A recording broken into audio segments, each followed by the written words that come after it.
Hello, habari wakati huu. Kwa majina naitwa Deusdedith Daniel Buhanda.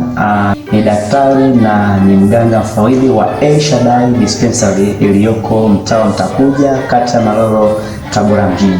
Na kwa niaba ya mkurugenzi wa El Shaddai Dispensary Pastor Dionisi Buhanda pamoja na wafanyakazi wote wa El Shaddai, napenda kuchukua nafasi hii kuwatakia heri ya Christmas na mwaka mpya wana Tabora wote pamoja na Watanzania kwa ujumla.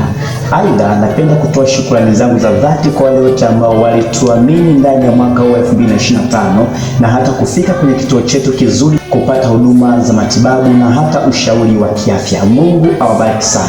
Sisi El Shaddai Dispensary kwa kushirikiana na vituo vingine vyote ndani ya Tabora mjini na serikali yetu ya Jamhuri ya Muungano wa Tanzania kwa ujumla, tumejipanga kuendelea kutoa huduma bora na rafiki kwa wananchi wote ndani ya mwaka wa 2026. Na wana El Shaddai tunakutakia heri ya mwaka mpya wa 2026. Amani, furaha na upendo vikawe nawe. Na tunawakaribisha El Shaddai Dispensary. Karibu tuamini nasi tutakuhudumia.